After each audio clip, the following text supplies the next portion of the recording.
Hello, my friends. Kiwi Christian here, all the way in lovely New Zealand, where it is nice and sunny and very windy. So, I hope you guys are keeping safe. I thought I would give our Jehovah's Witnesses friends a bit of a break today and instead answer some questions on Mormonism. Because like the Jehovah's Witnesses, Mormons are allowed to lie. And indeed they will lie. A good example of this is to ask the missionary that knocks on your door, ask them, has God the Father always been God the Father? And they will usually answer one of two ways. They will either say yes, which is a complete lie, or two, well, he's always been my God the Father, which is not the question. So they're very, they can be very devious at twisting things. So if you ask them, has God the Father always been God the Father? And they answer, well, yes. You say, well, didn't Joseph Smith say that it is the first principle of the gospel to learn the character of God and that he was once a man like us?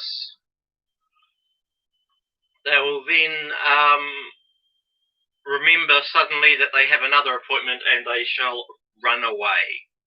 Okay, so I haven't previewed these questions, so let's just have a look. Questions regarding Mormonism or Mormons. When I use the term Mormons, I'm not using it in a derogatory way. Okay, so don't go, where there's no such thing as Mormons, we're members of the Church of Jesus Christ of Latter-day Saints. Oh, I'm not going to say that every time I refer to you. Okay, so let's have a look at some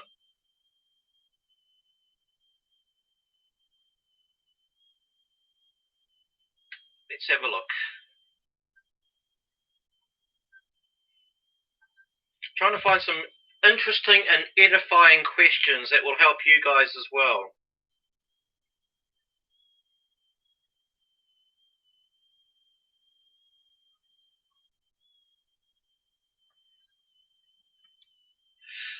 Many people have left the LDS Church. Do any ever return?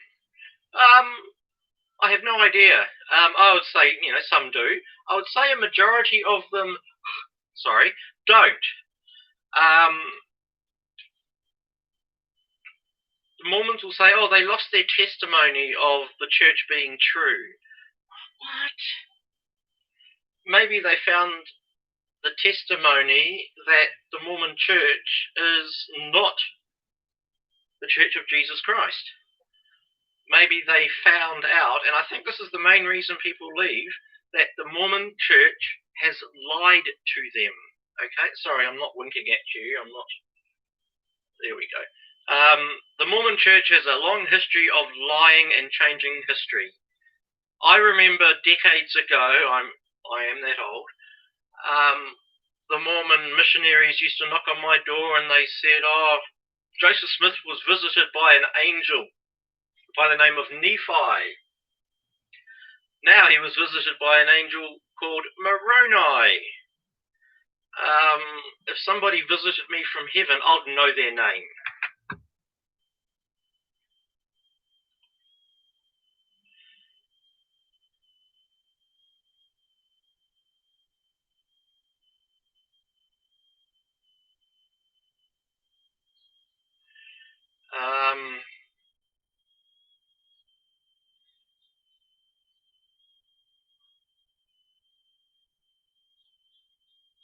What do Latter-day Saints think about their young men and their priesthood? How do they feel about their young men? It's a bit of an ambiguity. It's an ambiguous question. I don't know what you mean. I think the Mormon hierarchy is very egocentric and caters to the male pride. I am a high priest. I am an elder. I believe anyone 12 years old and up is automatically a priest. I'm like, what? And I'm sorry, your elders, an elder in the Bible is a leader of the church. I don't see the elders, which is basically every male, in the Mormon church leading their church. So I think it's really designed to boost the ego of people. How do spirit children work in Mormonism? Right. Mormons believe in a pre-existence.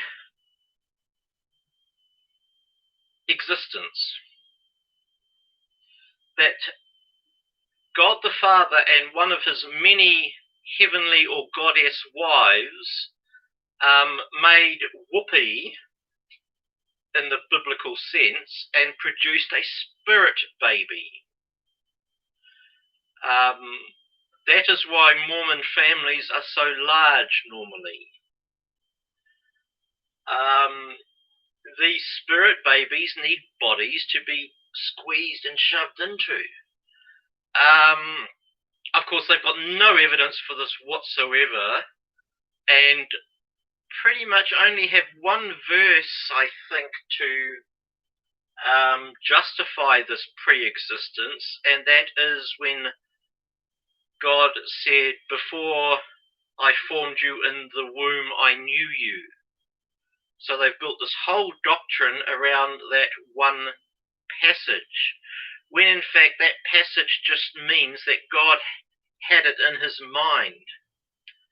God calls the things that are not as if they are. So that blows that out of the water. So that's what spirit children are, or spirit babies. And if you're a very good Mormon and you learn your secret handshakes and passwords and what have you, you get to be a god of your own planet. You get to have multiple goddess wives having sex all the time, and your wives are popping out spirit babies, like cannon fodder. So you Mormon ladies, you're going to be eternally pregnant. What a life you girls have got to look forward to.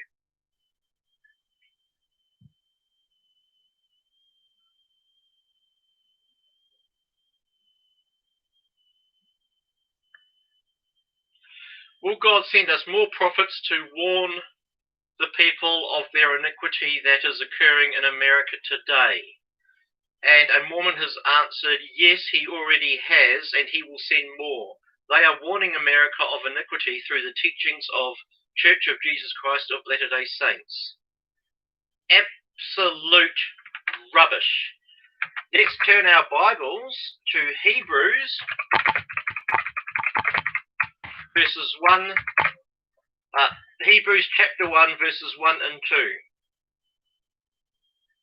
God, who at sundry times and in divers manners spake in time past unto the fathers by the prophets, hath in these last days spoken unto us by his Son, whom he hath appointed heir of all things, by whom also he made the worlds. So I'm sorry, no prophets for today.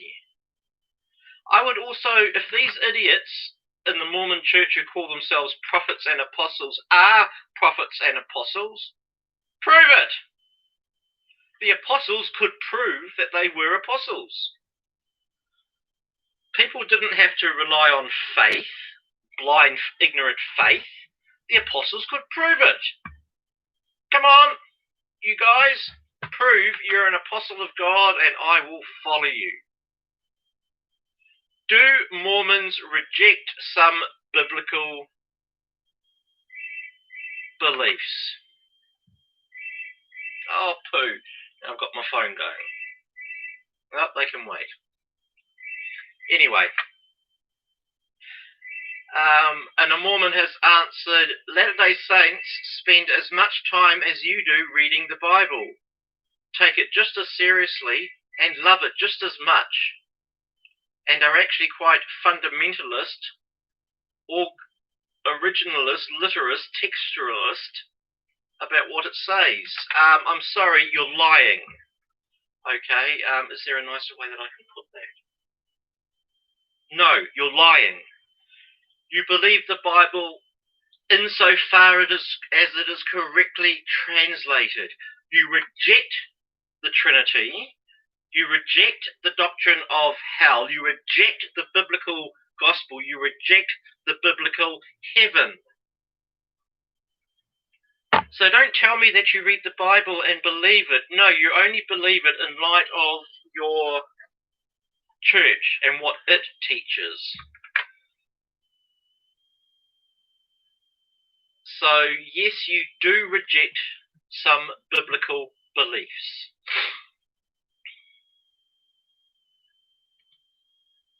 Ooh, here's a good one. What do Mormons believe? Mormons will use Christian terminologies which they have redefined out of context. They will use words like salvation, atonement, virgin birth, Jesus, hell, heaven. But when you nail them, pin them down, you will find that they are far from Christian terminologies. What do Mormons believe? Can someone explain the following? How many heavens? Jesus and Satan's relationship, if good enough, can have own planet. Joseph Smith, who is this dude? Well, I think I can answer that. Okay, can someone explain that? How many heavens? I think they believe in one heaven, but they have split it up into 3 levels. Sort of like the lower class, middle class, and upper class. Again, it caters to the ego. I'm going to the celestial kingdom. And the Bible is no, it doesn't jive with the Bible. So there are 3 levels in heaven depending on how good a Mormon you are. Jesus and Satan's relation. Because of this pre-existence that I spoke about earlier, Mormons believe that Jesus and Lucifer were created by Elohim, God the Father. So that they are spirit brothers, just as we are spirit brothers to Jesus and Lucifer, according to Mormonism. What Mormonism fails to realize is that this is totally anti-Christian and anti-biblical. Jesus created Lucifer, for by all things, whether in heaven and earth, Jesus created them. So Jesus and God the Father are one being. Okay, if good enough, can have own planet. Yes. If you work hard, you have multiple wives, learn the secret handshakes and passwords, you get to live in the celestial kingdom, and you get to have your own planet, as I said before. Joseph Smith, who was this dude? Joseph Smith was born in the 1800s into a family of destitute, I would say morally destitute hucksters. They were frauds, con men, occultists.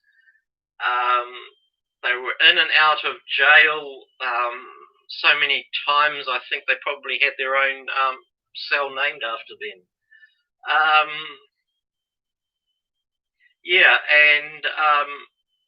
Joseph Smith claimed first that he was visited by an angel called Nephi.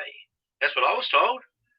Oh no, hang on, it wasn't Nephi then. We find out that it was Moroni. Oh, sorry, no, it was God the Father. Oh, no, sorry, it was God the Father and Jesus. Joe couldn't get his story straight on what happened. If somebody visited me from heaven, I'll know what happened.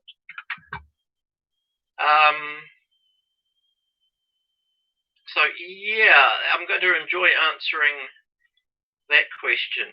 Now, is another question, and I think I might end with this one, or maybe the one after. Is the LDS Church ecumenical? Ecumenical, it's a good hangman or Scrabble word. Meaning, I think ecumenical means all-inclusive. Tell me if I'm wrong.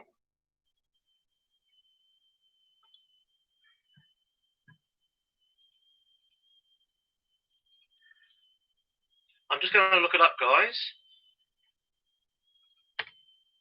I think it means all-inclusive, like representing a number of different Christian churches. Yeah, so basically everyone's singing around the campfire, holding hands, singing Kumbaya. No, they are not. They believe that all other churches and religions are of the devil. Okay, so the Mormon has said yes, in the sense that the LDS Church is always very open and engaged in ecumenical dialogue, activity, and relationships. I suppose that's true, but yeah, I suppose that's true. They are open to discuss things, but they still believe that their religion is the only true religion.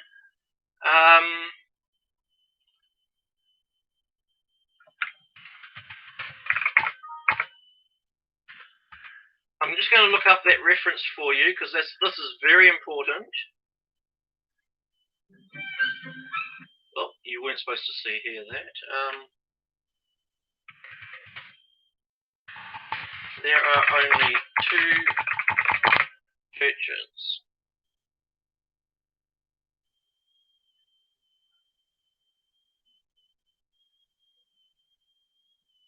Here we go.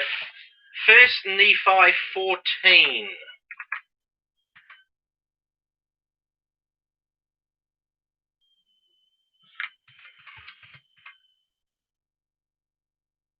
An angel tells Nephi of the blessings and cursings to fall upon the Gentiles. There are only two churches, the Church of the Lamb of God, i.e. the Mormon Church, and the Church of the Devil. So, yeah, they don't believe that we're all true. Did Joseph Smith borrow his priesthoods from the nearby pagan Ephrata cloister?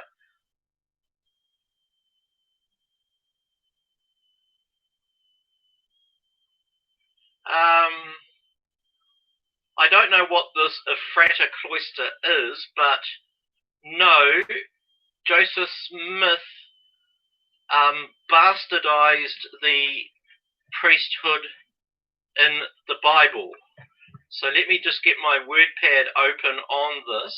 I think I've entitled it Joseph Smith's Claims Examined. Where is it? Here we go. I have a complete hard drive full of material. Here we go. Yeah, the Bible speaks of three priesthoods: the Aaronic, the Melchizedek, and the royal priesthood of all believers. The Aaronic priesthood consisted of priests and a single high priest. It was instituted by God in the Old Testament to be a mediator between God and man, with the high priest offering sacrifices for the sins of the people. This sacrifice was made obsolete with the death of Christ on the cross, since he was the last sacrificed for sin and the new mediator between God and man. Neither the Bible nor church history records the existence of the Aaronic priesthood in the New Testament Christian church. Now, any attempt to restore this priesthood shows contempt for Christ's sacrifice. Now, the Melchizedek priesthood is unique. The Bible records it as being held by only two people, Melchizedek in the Old Testament and Jesus Christ in the New Testament. And it was only held by one person at a time. Hang on, let me get back onto my screen. There we go. It was only held by one person at a time, and since Jesus Christ lives forever, he can't he can't pass it on to someone else because Melchizedek died. So yeah, he holds it inviolate, meaning it's unviolatable. You can't violate it. You can't change it. So yeah, no, he used the terms Aaronic and Melchizedek. Joe did, but again, he didn't know what the Bible means.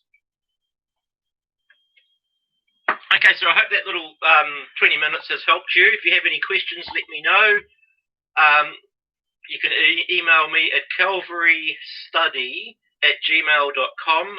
Please don't spam me. I will take steps if you do. In Christian love. So look after yourself, stay safe, and God bless you.